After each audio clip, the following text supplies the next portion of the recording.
capitale de l'Allemagne, au cas où vous soyez veniez de très loin. Et c'est un peu compliqué parce qu'elle n'a pas toujours été, en tout cas cette partie-là de Berlin. Le reste du pays qui a 6,6%, qui a 2 fois moins de chômage qu'en France. De recherche. Regardez la taille de cette avenue sur la droite et sur la gauche. Et ceci est tout à fait inhabituel pour une ville européenne. Depuis le début du XXe siècle, pratiquement. Donc ici, c'est un blocus pendant presque un an et ne fut approvisionné que par avion. Nous sommes sur une très grande avenue. Les lampadaires que vous voyez sont encore d'Albert Speer. Vous avez entendu parler du personnage? Oui. Alors c'était dans la folie. Hitler détestait Berlin absolument. D'ailleurs, il y mettait pas les pieds le moins possible. Il a décidé d'y mourir et c'est tout. Elle aurait dû être capitale du monde aujourd'hui et dans 1000 ans encore. Mais jamais, le nom de Berlin ne serait réapparu. Elle s'appelait Germania, car elle détestait Berlin. Le nom de Berlin devait disparaître de la carte. Et donc, ce qui s'appelle la porte de Charlottenburg. Moi aussi.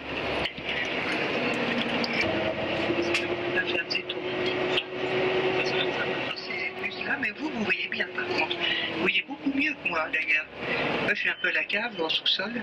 En tout cas accompagné d'un chauffeur charmant, il conduit bien en plus je crois, pour l'instant. Ça compte. Alors si vous parlez de ça, c'est que cette avenue-là avait été construite. C'est une colonne. C'est la colonne de la Victoire. Vous avez depuis 30 ans, quand je passe à côté, tout le monde me demande mais quelle victoire? Ben oui, il y en a eu en Allemagne des victoires. En 66, mais surtout contre la France en 1870-71. La colonne était à un autre endroit, elle fut déplacée, surélevée, tournée vers la France lors des grands travaux. Donc dans les natures qui la surmontent représentent un ange, donc on voit un ange doré, les symboles guerriers. Même on a oublié que les décorations dorées sur le fût de la colonne sont en fait des cadeaux français. D'ailleurs, non, les Français ne tiraient pas. On a de grandes avenues, on a une ville plate, on est sur une grande plaine.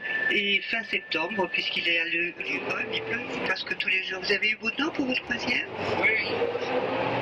Oui, ça va très bien. Je vais essayer de la prendre parce que j'ai... Vous allez apercevoir sur la droite, au loin, la porte de Brandebourg.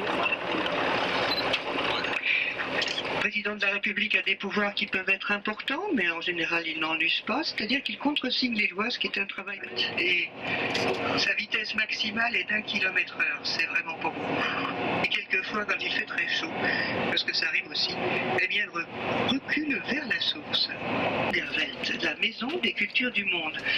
C'était un cadeau à l'origine, c'est-à-dire en 1957, des États-Unis à la ville de Berlin pour relancer l'économie, lui offrir un palais des congrès par un des plus grands architectes de son époque, Hack Stubbins, et le bâtiment s'était écroulé en 1944, sombre que vous voyez.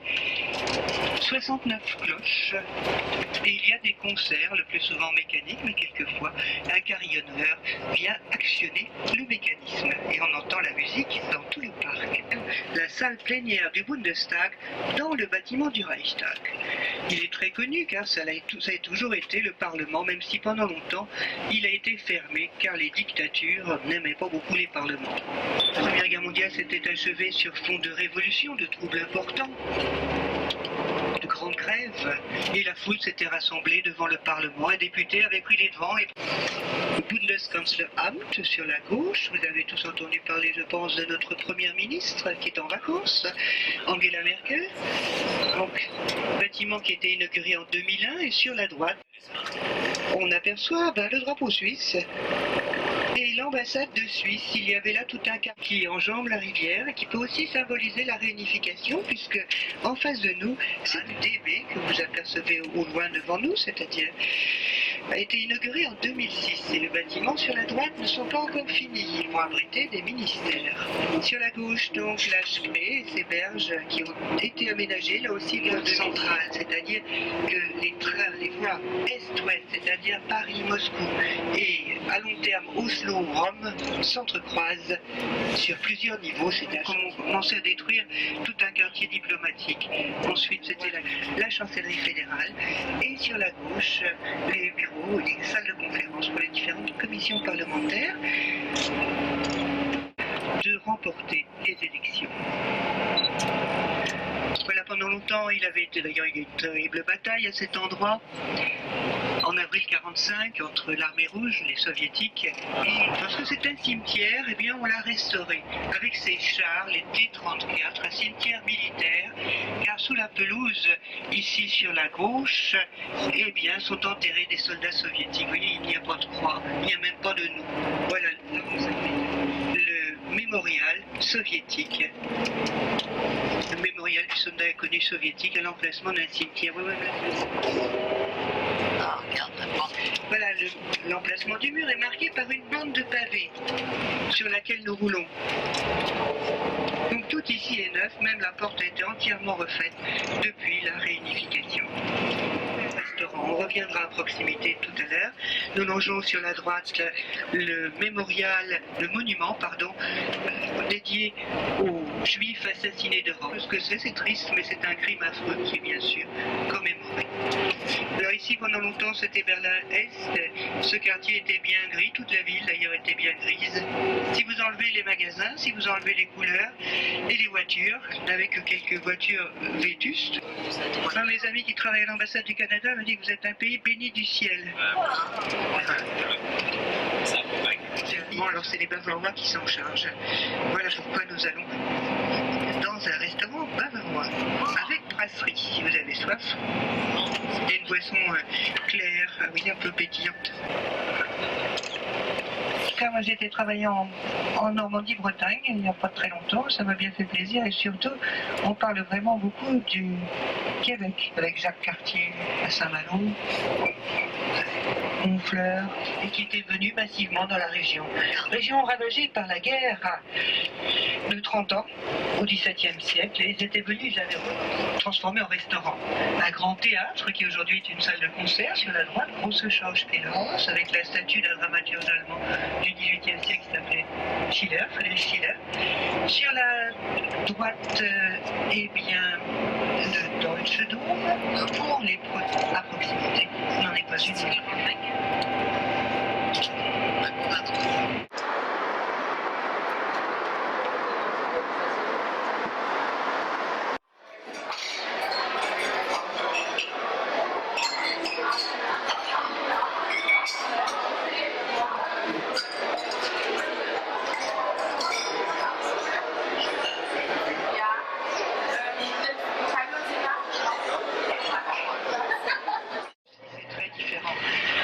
Ce n'est pas une ville comme les autres. Il faut dire qu'ici, c'était la partie communiste de la ville.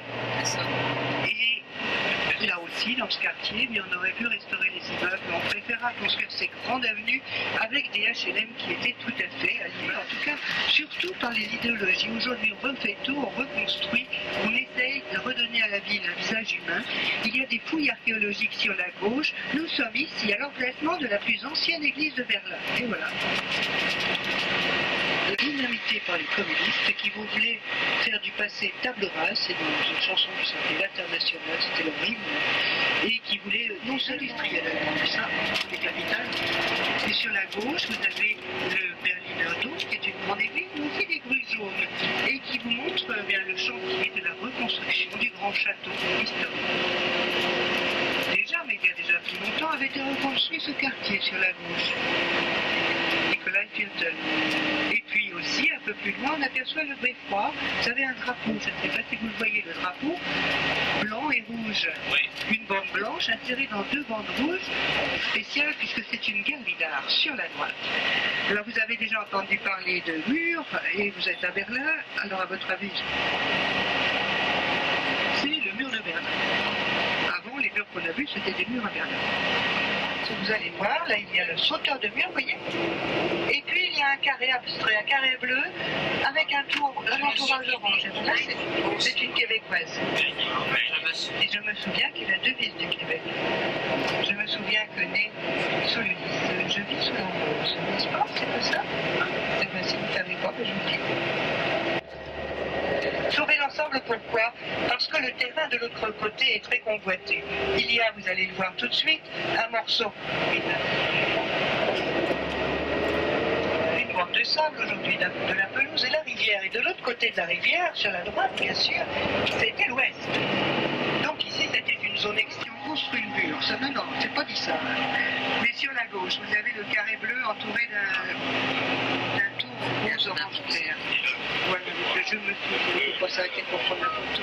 À gauche. Et la tour de télé en face de nous.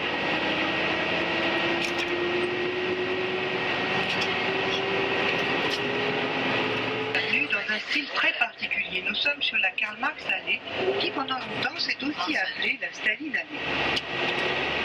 Ici, dans un Berlin dans l'après-guerre, eh bien, le Parti communiste de la ville, pour l'anniversaire de Staline, c'était en 1950, c'était pour ses 70 ans, fut décidé une grande construction, une allée de parade, et des moyens extraordinaires furent dépensés. Si pour la première fois, les ouvriers construiraient majestueux cette grande avenue, mais pendant bien longtemps, elle était détruite. Et c'était déjà dès les années 70, elle ne s'appelait plus la Staline Allée, elle s'appelait la Karl Marx. Non, elle a grâce. On traverse la partie moderne ici, qui était, il y en a peut-être à nouveau, moi je connaissais quiconque, mais je suis vraiment les vieilles générations. La planète des singes révolution, ça doit être un nouveau film. Un marché au bœuf, elle tire de la vie. 1805, arrive le tsar de Russie, une alliance contre Napoléon avec le roi de Prusse, et à cette occasion, eh bien, on rebaptise le marché Alexanderplatz. C'est un lieu précieux, l'affaire de Zeto. On refait l'immeuble sur la droite. Date de la fin du XIIIe siècle, on n'a pas de grande cathédrale à Berlin, car l'histoire est beaucoup plus récente. Ici, c'est la plus ancienne église.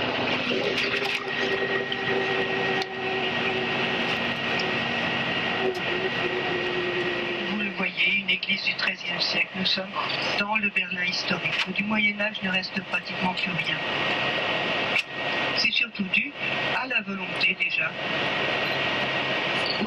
se transformer en empire allemand à partir de 1871. Le jardin sur la gauche, donc l'hôtel de ville sur la gauche à la mairie. Original, eh bien nous avons même un échantillon de château. J'avais parlé de la reconstruction de ce grand château. Alors ici nous sommes sur une île qui est le berceau de l'histoire des événements terribles en Turquie ces dernières années. Attention les cyclistes, alors on a tous un vélo, moi aussi je suis à vélo. La ville se prête très bien à la circulation. Et souvent ce sont des touristes qui savent pas trop face cette carrière politique fulgurante. Sur la droite, là vous voyez une affiche rose, eh bien c'est le musée de Pergame que l'on restaure, on refait tous les musées, on construit même un immeuble qui est l'immeuble pour les expositions provisoires du Grand Musée d'Histoire. Le Grand Musée d'Histoire, nous le longeons sur la droite, sur la gauche, pardon, voilà, on perd.